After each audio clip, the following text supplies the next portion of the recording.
सभी भक्तों को श्री शिवाय नमस्तुभ्यम। हर हर महादेव। जय श्री महाकाल। ओम नमः शिवाय। शिवाय नमः। ओम। तो आज हम शिव महापुराण कथा के विद्येश्वर संहिता के छठे अध्याय, सातवें अध्याय और आठवें अध्याय का वर्णन करेंगे। किस प्रकार ब्रह्मा जी और भगवान विष्णु में युद्ध हुआ कि सबसे बड़ा देवता कौन है, और फिर भगवान शंकर ने उनके बीच में लिंग स्वरूप में उपस्थित होकर उनको यह बताया कि आप दोनों में से बड़ा कौन है, या फिर आप दोनों में से श्रेष्ठ कौन है। और उसके साथ में ही केतकी को किस प्रकार से, यानी केतकी के पुष्प को किस प्रकार से भगवान शंकर ने श्राप दिया कि वह भगवान शंकर के ऊपर कभी भी समर्पित नहीं होगा। जानेंगे ये सारी हम शिव महापुराण के अध्याय से सारी जानकारी। आप अपना प्यार इसी तरह वीडियो को बढ़ाते रहिए, वीडियो को लाइक करते रहिए, चैनल को सब्सक्राइब करते रहिए और वीडियो को अधिक से अधिक लोगों के पास में शेयर करते रहिए। ब्रह्मा और विष्णु के भयंकर युद्ध को देखकर देवताओं का कैलाश शिखर पर गमन। नंदिकेश्वर बोले, हे योगींद्र, प्राचीन काल में किसी समय शेषशाही भगवान विष्णु अपनी पराशक्ति लक्ष्मी जी तथा अन्य पार्षदों से घिरे हुए शयन कर रहे थे। उसी समय ब्रह्मवेताओं में श्रेष्ठ ब्रह्मा जी ने अपनी इच्छा से वहां आकर उन परम सुंदर कमल नेत्र विष्णु से पूछा, तुम कौन हो जो मुझे आया देखकर भी उद्धत पुरुष के समान सो रहे हो? हे वत्स, उठो और यहाँ अपने प्रभु मुझे देखो। जो पुरुष अपने श्रेष्ठ गुरुजन को आया हुआ देखकर उद्धत के समान आचरण करता है, उस मूर्ख गुरुद्रोही के लिए प्रायश्चित का विधान किया गया है। ब्रह्मा के इस वचन को सुनकर क्रोधित होने पर भी बाहर से शांत व्यवहार करते हुए भगवान विष्णु बोले, हे वत्स, तुम्हारा कल्याण हो, तुम्हारा स्वागत है। आओ इस आसन पर बैठो। तुम्हारे मुख मंडल से व्याग्रता प्रदर्शित हो रही है और तुम्हारे नेत्र विपरीत भाव सूचित कर रहे हैं। ब्रह्मा जी बोले, हे वत्स, हे विष्णु, काल के प्रभाव से तुम्हें बहुत अभिमान हो गया है। हे वत्स, मैं जगत का पितामह और तुम्हारा रक्षक हूँ। विष्णु बोले, हे वत्स, यह जगत मुझ में ही स्थित है। तुम केवल चोर के समान दूसरे की संपत्ति को व्यर्थ अपनी मानते हो। तुम मेरे नाभि कमल से उत्पन्न हो, अतः तुम मेरे पुत्र हो। तुम तो व्यर्थ बातें कर रहे हो। नंदिकेश्वर बोले, हे मुने, उस समय वे अजन्मा ब्रह्मा और विष्णु मोहवश मैं श्रेष्ठ हूँ, मैं स्वामी हूँ, तुम नहीं। इस प्रकार बोलते बोलते परस्पर एक दूसरे को मारने की इच्छा से युद्ध करने के लिए उद्यत हो गए। हंस और गरुड़ पर आरूढ़ होकर वे दोनों वीर ब्रह्मा और विष्णु युद्ध करने लगे। तब ब्रह्मा और विष्णु के गण भी परस्पर युद्ध करने लगे।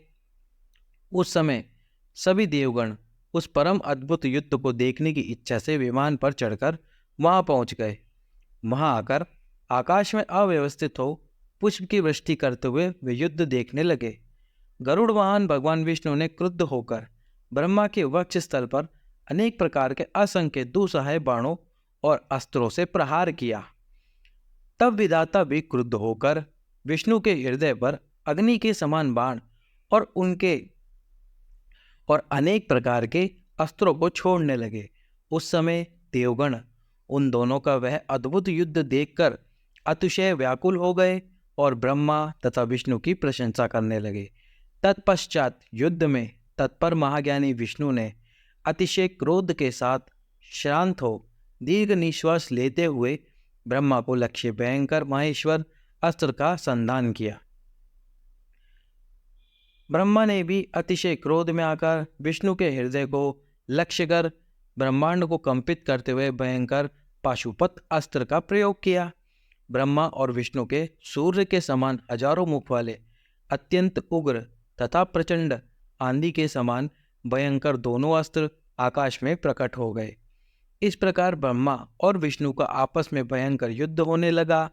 हे तात, उस युद्ध को देखकर सभी देवगण राज्य विप्लव के समय ब्राह्मणों के समान अतिशय दुखी और व्याकुल होकर परस्पर कहने लगे, जिसके द्वारा सृष्टि, स्थिति, प्रलय, तिरोभाव तथा अनुग्रह होता है, और जिनकी कृपा के बिना इस भूमंडल पर अपनी इच्छा से एक तिनका भी विनाश करने में कोई भी समर्थ नहीं है, उन त्रिशूलधारी ब्रह्म स्वरूप महेश्वर को नमस्कार है। भयभीत देवतागण इस प्रकार सोचते हुए चंद्रशेखर महेश्वर जहाँ विराजमान थे उस शिव स्थान कैलाश शिखर पर गए।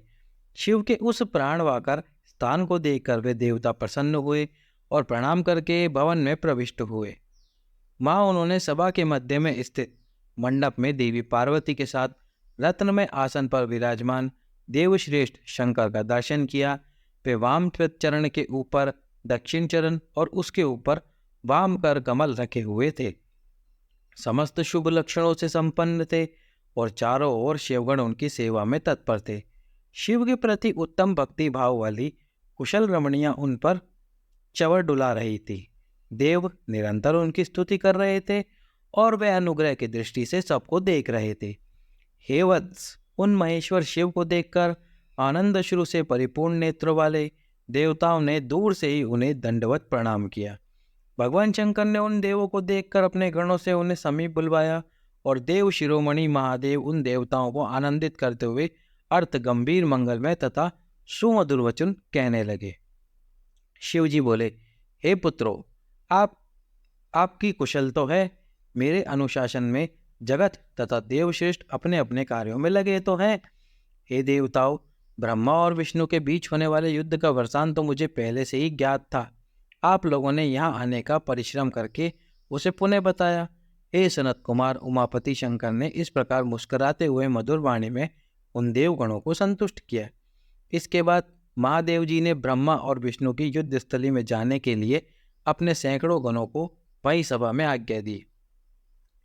तब महादेव जी के प्रयाण के लिए अनेक प्रकार के बाजे बजने लगे और उनके गणाध्यक्ष भी उनके अनेक प्रकार से सज धज कर वाहनों पर सवार होकर जाने के लिए तैयार हो गए। भगवान उमापति 5 मंडलों से सुशोभित आगे से पीछे तक प्रणव ओम की आकृति वाले सुंदर रथ पर आरूढ़ हो गए। इस प्रकार पुत्रों और गणों सहित प्रस्थान किए हुए शिव जी के पीछे पीछे इंद्र आदि सभी देवगण भी चल पड़े। विचित्र ध्वजाएं, पंखे, चंवर, पुष्पवृष्टि, संगीत, नृत्य और वादों से सम्मानित पशुपति भगवान शिव भगवती उमा के साथ स्नेहा सेना सहित उन दोनों ब्रह्मा और विष्णु की युद्ध भूमि में आ पहुंचे। उन दोनों का युद्ध देखकर शिव जी ने गणों का कोलाहल तथा वादों की ध्वनि बंद करा दी तथा वे छिपकर आकाश में स्थित हो गए। उधर शूरवीर ब्रह्मा और विष्णु एक दूसरे को मारने की इच्छा से महेश्वर और पाशुपत्र अस्त्र का परस्पर संधान कर रहे थे। ब्रह्मा और विष्णु के अस्त्रों की ज्वाला से तीनों लोक जलने लगे। निराकार भगवान शंकर इस अकाल प्रलय को आया देखकर एक भयंकर विशाल अग्नि स्तंभ के रूप में उन दोनों के बीच प्रकट हो गए। संसार को नष्ट करने में सक्षम वे दोनों दिव्यास्त्र अपने तेज सहित उस महान अग्नि स्तंभ के प्रकट होते ही तत्क्षण शांत हो गए। दिव्य अस्त्रों को शांत करने वाले इस आश्चर्यकारी तथा शुभ अग्नि स्तंभ को देखकर सभी लोग परस्पर कहने लगे कि यह अद्भुत आकार वाला स्तंभ क्या है? ये दिव्य अग्नि स्तंभ कैसे प्रकट हो गया? इसकी ऊंचाई की और इसकी जड़ की हम दोनों जांच करें। ऐसा एक साथ निश्चय करके वे दोनों अभिमानी वीर उसकी परीक्षा करने को तत्पर हो गए और शीघ्रतापूर्वक चल पड़े। हम दोनों के साथ रहने से यह कार्य संपन्न नहीं होगा। ऐसा कहकर विष्णु ने शूकर का रूप धारण किया और उसकी जड़ की खोज में चले। उसी प्रकार ब्रह्मा भी हंस का रूप धारण करके उसका अंत खोजने के लिए चल पड़े। पाताल लोक को खोदकर बहुत दूर तक जाने पर भी विष्णु को उस अग्नि के समान तेजस्वी स्तंभ का आधार नहीं दिखा। तब तक हार कर सुकार कृति से विष्णु रणभूमि में वापस आ गए। हे तात, आकाश मार्ग से जाते हुए आपके पिता ब्रह्मा जी ने मार्ग में अद्भुत केतकी यानी कि केवड़े के पुष्प को गिरते देखा। अनेक वर्षों से गिरते रहने पर भी वह ताजा और अति सुगंध युक्त था। ब्रह्मा और विष्णु के इस विग्रहपूर्ण कृत्य को देखकर भगवान परमेश्वर हंस पड़े, जिसे कंपन के कारण उनका मस्तक हिला और वे श्रेष्ठ केतकी के पुष्प उन दोनों के ऊपर कृपा करने के लिए गिरा। ब्रह्मा जी ने उनसे पूछा, हे पुष्पराज, तुम्हें किसने धारण कर रखा था और तुम क्यों गिर रहे हो? केतकी ने उत्तर दिया, इस पुरातन और अप्रम्य स्तंभ के बीच से मैं बहुत समय से गिर रहा हूँ, फिर भी इसके आदि को नहीं देख सका। अतः आप भी इस स्तंभ का अंत देखने की आशा छोड़ दे। ब्रह्मा जी ने कहा, मैं तो हंस का रूप लेकर इसका अंत देखने के लिए यहाँ आया हूँ। अब हे मित्र, मेरा एक अभिलक्षित काम तुम्हें करना पड़ेगा। विष्णु के पास मेरे साथ चलकर तुम्हें इतना कहना है कि ब्रह्मा ने इस स्तंभ का अंत देख लिया है। हे अच्युत, मैं इस बात का साक्षी हूँ। केतकी से ऐसा कहकर ब्रह्मा ने उसे बार बार प्रणाम किया और कहा कि आपातकाल में तो मिथ्या भाषण भी प्रशस्त माना गया है। यह शास्त्र की आज्ञा है। वह अति परिश्रम से थके और स्तंभ का अंत न मिलने से उदास विष्णु को देखकर ब्रह्मा प्रसन्नता से नाच उठे और क्षण नपुंसक के समान पूर्ण बातें बनाकर अच्युत विष्णु से इस प्रकार कहने लगे। हे हरे, मैंने इस स्तंभ का अग्रभाग देख लिया है। इसका साक्षी ये केतकी पुष्प है। तब उस केतकी ने भी झूठ ही विष्णु के समक्ष कह दिया कि ब्रह्मा की बात यथार्थ है। विष्णु ने उस बात को सत्य मानकर ब्रह्मा को स्वयं प्रणाम किया और उनका षड्षोपचार पूजन किया। उसी समय कपटी ब्रह्मा को दंड देने के लिए उस प्रज्वलित स्तंभलिंग से महेश्वर प्रकट हो गए। तब परमेश्वर को प्रकट हुआ देखकर विष्णु उठ खड़े हुए और कांपते हाथों से उनका चरण पकड़कर कहने लगे, हे करुणाकार, आदि और अंत से रहित शरीर वाले, आप परमेश्वर के विषय में मैंने मोह बुद्धि से बहुत विचार किया, किंतु कामनाओं से उत्पन्न वह विचार सफल नहीं हुआ। अतः आप हम पर प्रसन्न हो, हमारे पाप को नष्ट करे और हमें क्षमा करे। यह सब आपकी लीला से ही हुआ है। ईश्वर बोले, हे वत्स, मैं तुम पर प्रसन्न हूँ, क्योंकि श्रेष्ठता की कामना होने पर भी तुमने सत्य वचन का पालन किया। इसलिए लोगों में तुम मेरे समान ही प्रतिष्ठा और सत्कार प्राप्त करोगे। हे हरे, अब से आपकी पृथक मूर्ति बनाकर पुण्य क्षेत्रों में प्रतिष्ठित की जाएगी और उसका उत्साहपूर्वक पूजन होगा। इस प्रकार परमेश्वर ने विष्णु की सत्यनिष्ठा से प्रसन्न होकर देवताओं के सामने उन्हें अपनी समानता प्रदान की। अब किस प्रकार केतकी के पुष्प पर श्राप मिला। नंदकेश्वर बोले, तदुपरांत महादेव शिव जी ने ब्रह्मा के गर्भ को मिटाने की इच्छा से अपनी भ्रकुटी के मध्य से भैरव नामक एक अद्भुत पुरुष को उत्पन्न किया। उस भैरव ने रणभूमि में अपने स्वामी शिव जी को प्रणाम करके पूछा, हे प्रभु, आप शीघ्र आज्ञा दे, मैं आपका कौन सा कार्य करूं। शिव जी बोले, हे वत्स, ये जो ब्रह्मा है वह इस सृष्टि के आदि देवता है। तुम वे पूर्वक तीक्ष्ण तलवार से इनकी पूजा करो, इनका वध कर दो। तब भैरव एक हाथ से ब्रह्मा के केश पकड़कर असत्य भाषण करने वाले उनके अद्भुत पांचवें सिर को काटकर हाथों में तलवार बांधते हुए उन्हें मार डालने के लिए उद्यत हुआ।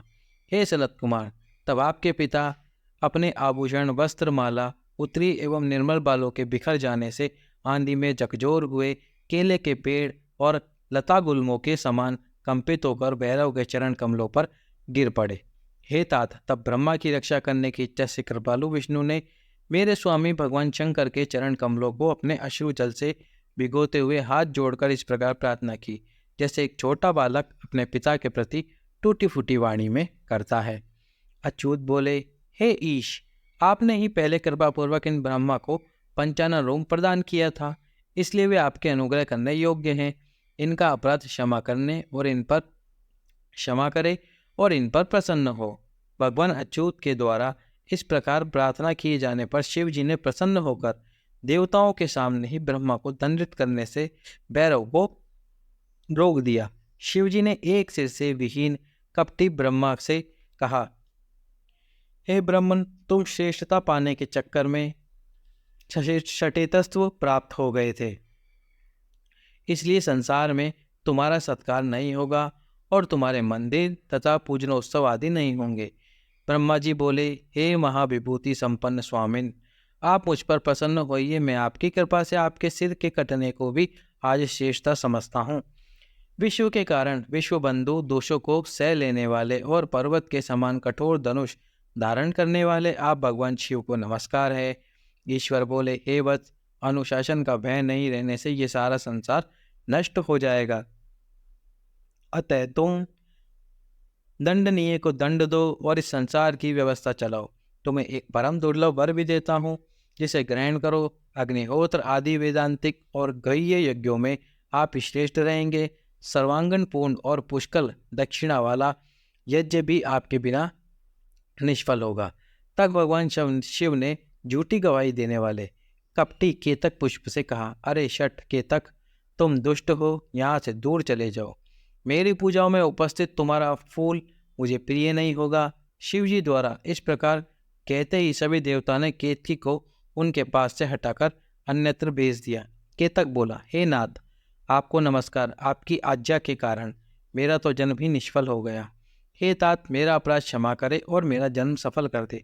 जाने अनजाने में हुए पाप आपके स्मरण मात्र से नष्ट हो जाते हैं, फिर ऐसे प्रभावशाली आपके साक्षात दर्शन करने पर भी मेरे झूठ बोलने का दोष कैसे रह सकता है। उस सभा स्थल में केतक पुष्प के इस प्रकार स्तुति करने पर भगवान सदाशिव ने कहा, मैं सत्य बोलने वाला हूँ, अतः मेरे द्वारा तुझे धारण किया जाना उचित नहीं, किंतु मेरे ही अपने विष्णु आदि देवतागण तुम्हें धारण करेंगे और तुम्हारा जन्म सफल होगा और मंडप आदि के बहाने तुम मेरे ऊपर भी उपस्थित रहोगे। इस प्रकार भगवान शंकर ने ब्रह्मा, विष्णु और केतकी के पुष्प पर अनुग्रह करके सभी देवताओं से स्तुति होकर सभा में सुशोभित हुए। तो अब हम आगे के अध्याय में पढ़ेंगे। वित्तेश्वर संहिता के आगे के अध्याय आगे की वीडियो में देखेंगे। तब तक के लिए सभी भक्तों को श्री शिवाय नमस्तुभ्याम। हर हर महादेव।